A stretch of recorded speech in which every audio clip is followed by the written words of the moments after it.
Like many, I've been shocked by the death of Robin Williams this week. As I shared in my midweek message, to which, by the way, you can subscribe by talking to me after the service or sending an email to Glenda, Robin Williams was truly a genius when it came to comedy and improv, and he was also a great actor. Who can forget Dead Poets Society or Good Will Hunting?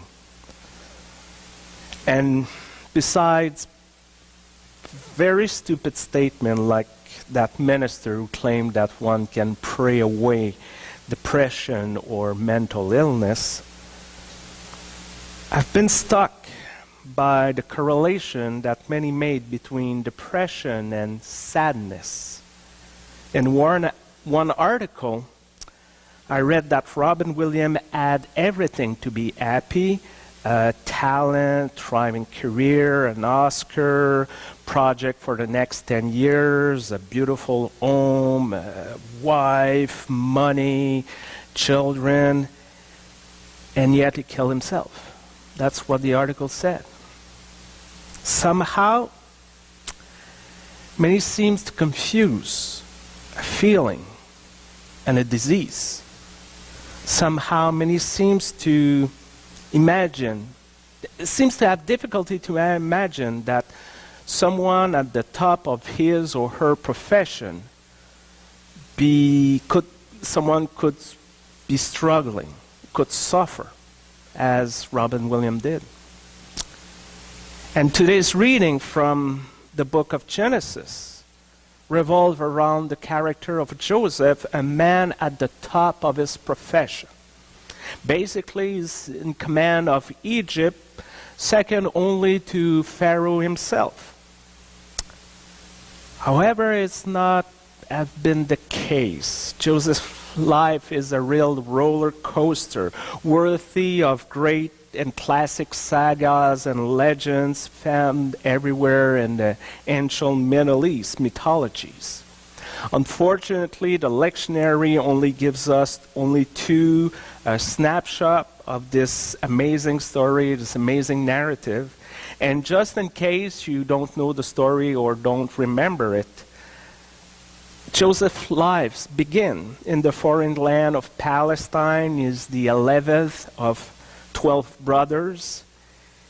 He's the favorite of his son Jacob, and let's be honest, he's a little brat.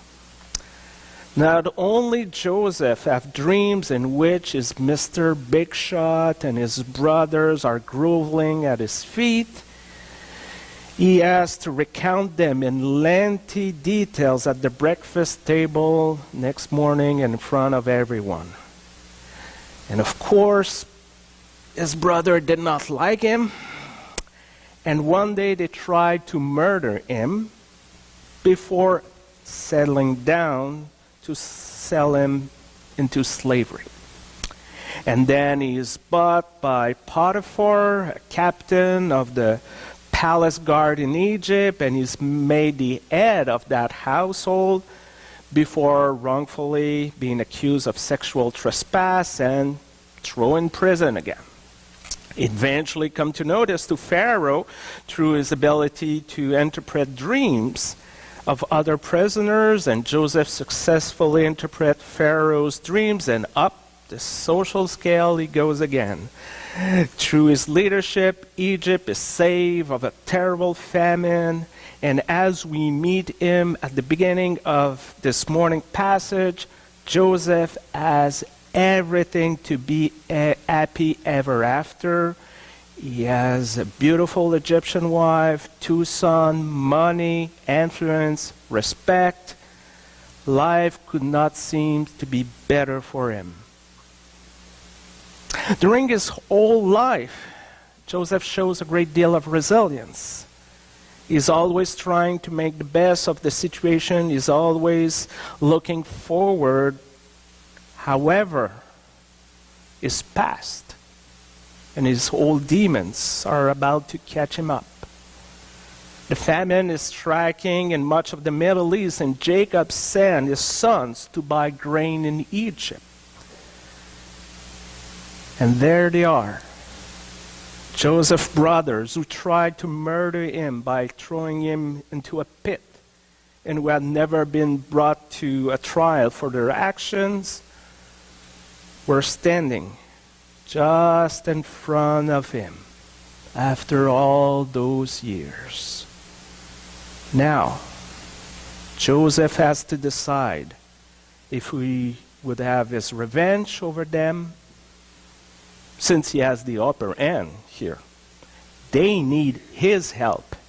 He does not. But in the same time, Joseph cannot deny that his brother's action set in motion a chain of event that led him to be in a very powerful position. I guess it's one of those classic cases of WWJD.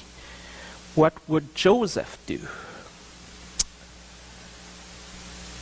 This is a very difficult dilemma because unlike other patriarchs of the book of Genesis, like Abraham, for example, who is told by God at the very beginning of his story to leave his family and to live as an alien in a foreign land in exchange of a progeny more numerous than the stars, Joseph never received any indication from God about the meaning of his tribulations. He can only look back and try to decipher if God was somehow responsible for everything that happened to him. Was his enslavement God's will to save his life and the life of his family from an impending famine? Is God an authoritarian bully who manipulates human lives from God's own purpose, albeit of human benefit? There's a part of us, deep down, that finds some reassurance in the idea that God is in total control of the universe. And if tragedy happens, well, there's all part of God's plan for us or for humankind. Some might say that Robin Williams' death could be seen as God's will to raise awareness about mental illness. But in the same time,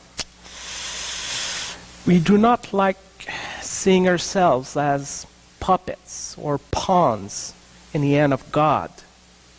We want to believe in the concept of free will and also in our capacity to do something and to transform this world by our actions, by our words.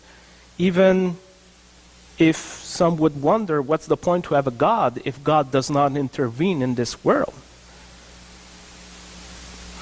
In face of this conundrum, maybe we need to learn to walk somewhere in the middle of those opposing poles. We ought to be accountable for our action which hurt and give pains to others on the personal or global level. Joseph's brother should be fully accountable for their attempt to get rid of their little brother. And in the same time, we can celebrate the ways the Holy One can bring new life and new possibilities from difficult situations.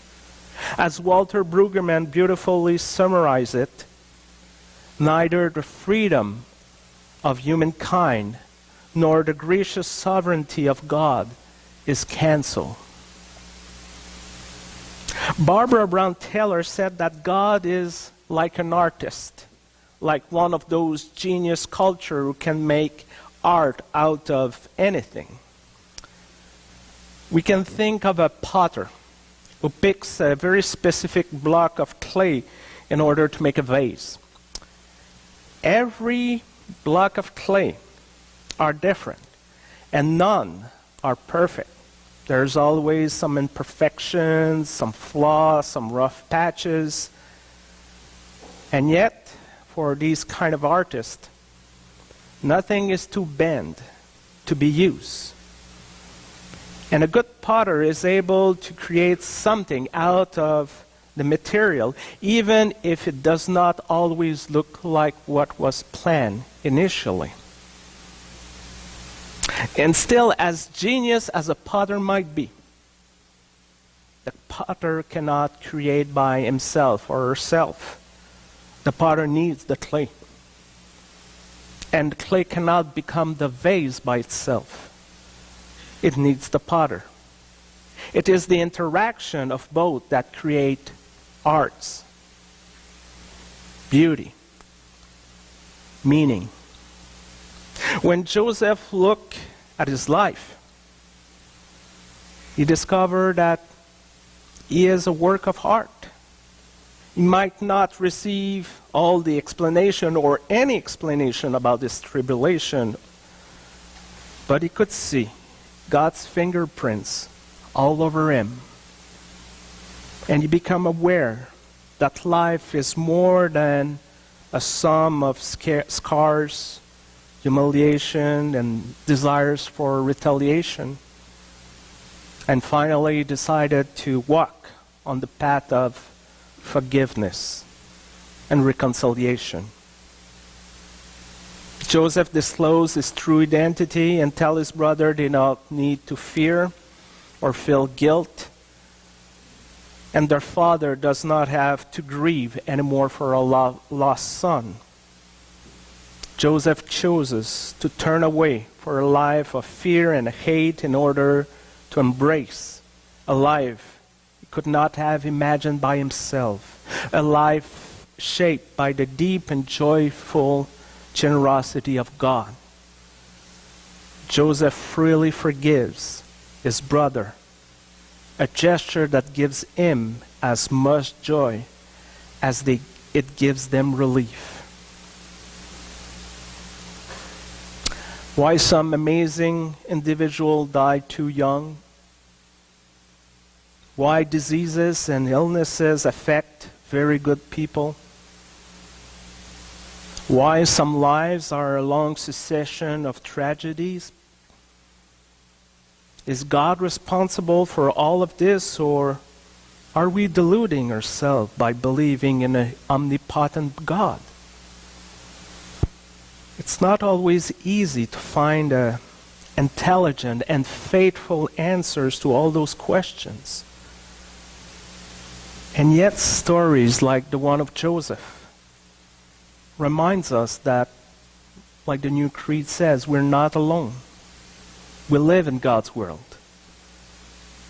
And if we accept to work with God hand in hand as partner, we can bring forth to this world renewal, compassion, hope, healing, forgiveness.